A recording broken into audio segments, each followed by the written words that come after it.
नमस्कार साथियों, आपका स्वागत है मेरे इस YouTube चैनल पर। इस बार हम बात करेंगे जनजातियों के लिए संवैधानिक प्रावधान। भारत के संविधान में भारत की एक महत्वपूर्ण वर्ग या समुदाय जिसे हम जनजाति कहते हैं, उसके लिए भारतीय संविधान में कौन कौन से संवैधानिक प्रावधान किए गए हैं, इस पर हम लोग इस वीडियो में चर्चा करेंगे। यह वीडियो मध्य प्रदेश लोक सेवा आयोग के द्वारा आयोजित की जाने वाली सहायक प्राध्यापक 2024 की परीक्षा के पाठ्यक्रम पर आधारित है।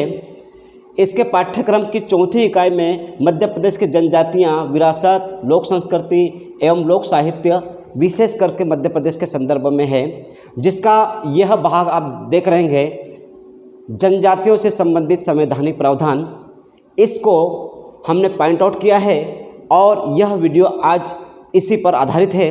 इसके पहले भी हमने जनजातियों से संबंधित विभिन्न प्रकार के वीडियो बनाए हैं जो आप लोगों तक पहुंच चुके हैं। बाकी जो इसके अंश बचे हुए हैं उस पर भी हम शीघ्र ही वीडियो बनाएंगे। यदि आप लोगों को मेरा यह वीडियो पसंद आए तो आप इसे लाइक करें, शेयर करें और चैनल को सब्सक्राइब कीजिए।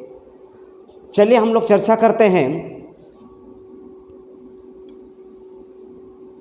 जनजातियों के संवैधानिक प्रावधानों पर।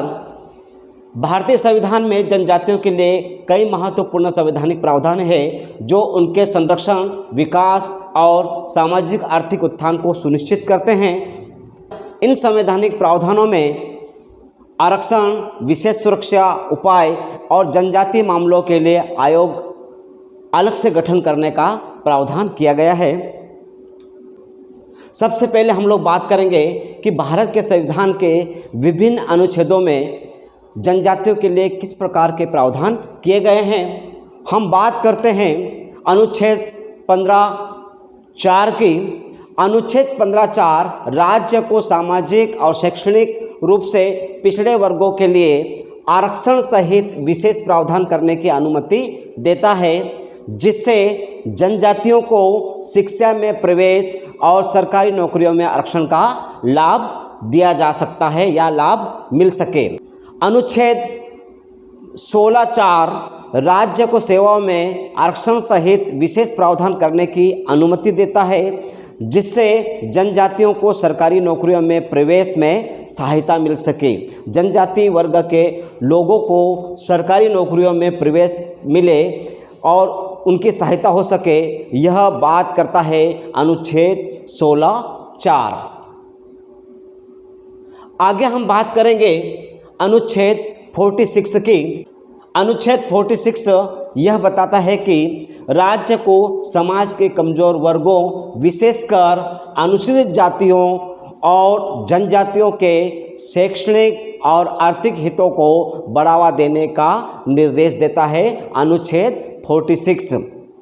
अनुच्छेद 244 5वीं और 6ठी अनुसूची को अनुसूचित क्षेत्रों और अनुसूचित जनजातियों के लिए लागू करता है, जिससे उन्हें विशेष सुरक्षा और प्रशासन मिल सके।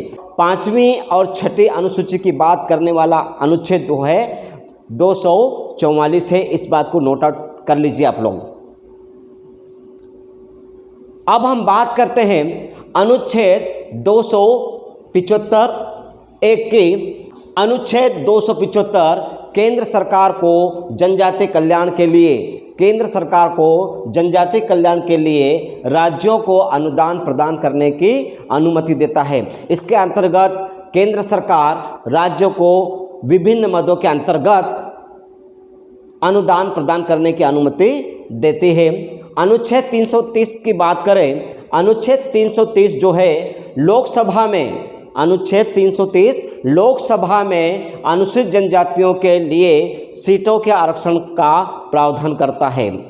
अनुच्छेद 332 राज्य विधानसभाओं में अनुसूचित जनजातियों के लिए सीटों के आरक्षण का प्रावधान करता है। आपको ध्यान देना है, अनुच्छेद 330 जो है लोकसभा में अनुसूचित जनजातियों के लिए सीटों का आरक्षण की बात करता है, जबकि अनुच्छेद 332 राज्य विधानसभाओं में अनुसूचित जनजातियों के लिए सीटों के आरक्षण का प्रावधान करता है। आगे बात करते हैं अनुच्छेद 334 की। अनुच्छेद 334 लोकसभा और राज्य विधानसभाओं में आरक्षण की अवधि की बात करता है। आरक्षण की अवधि कितने साल के लिए आरक्षण चलेगा, कितने साल के लिए आरक्षण निर्धारित किया गया है, इसकी बात की गई है अनुच्छेद 334 में।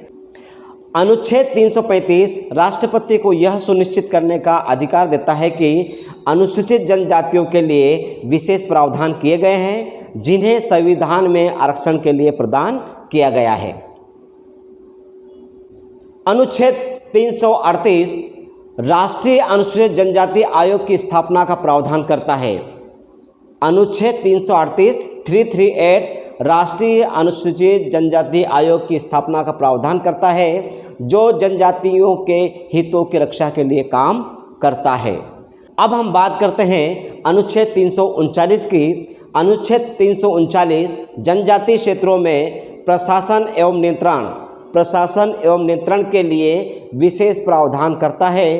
इसी प्रकार अनुच्छेद 340 सामाजिक और शैक्षणिक रूप से पिछड़े वर्गों की दशाओं की जांच करने के लिए एक आयोग की नियुक्ति करता है। अभी हम लोगों ने संवैधानिक प्रावधानों में विभिन्न अनुच्छेदों की बात की है। अब हम बात करते हैं कि अनुसूचित जनजातियों के लिए संविधान में अनुसूचियों के अंतर्गत क्या क्या प्रावधान किए गए हैं। 5वीं अनुसूची और 6ठी अनुसूची बहुत ही प्रसिद्ध अनुसूचियां हैं जिसके बारे में आप लोगों को जानकारी है। 5वीं अनुसूची अनुसूचित क्षेत्रों के लिए विशेष प्रावधान करती है, जैसे कि राज्यपाल द्वारा एक जनजातीय सलाहकार परिषद की स्थापना और अनुसूचित जनजातियों के अधिकारों की रक्षा के लिए विशेष नियम बनाने का भी प्रावधान 5वीं अनुसूची में किया गया है। 6ठी अनुसूची जो है विशेष रूप से असम, मेघालय, त्रिपुरा और मिजोरम जैसे राज्यों के जनजातीय क्षेत्रों के लिए विशेष प्रावधान करती है। यह अनुसूची असम, मेघालय, त्रिपुरा और मिजोरम जैसे राज्यों के जनजातीय क्षेत्रों के लिए विशेष प्रावधान करती है, जैसे कि राज्य विधानसभा में जनजातीय क्षेत्रों के लिए सीटें आरक्षित करना इत्यादि। इस प्रकार भारत के संविधान में अनुसूचित जनजातियों के लिए विभिन्न प्रकार के प्रावधान अनुच्छेदों के अंतर्गत भी किए गए हैं और अनुसूचियों के अंतर्गत भी किए गए हैं। निश्चित रूप से आपको यह मेरा वीडियो पसंद आएगा।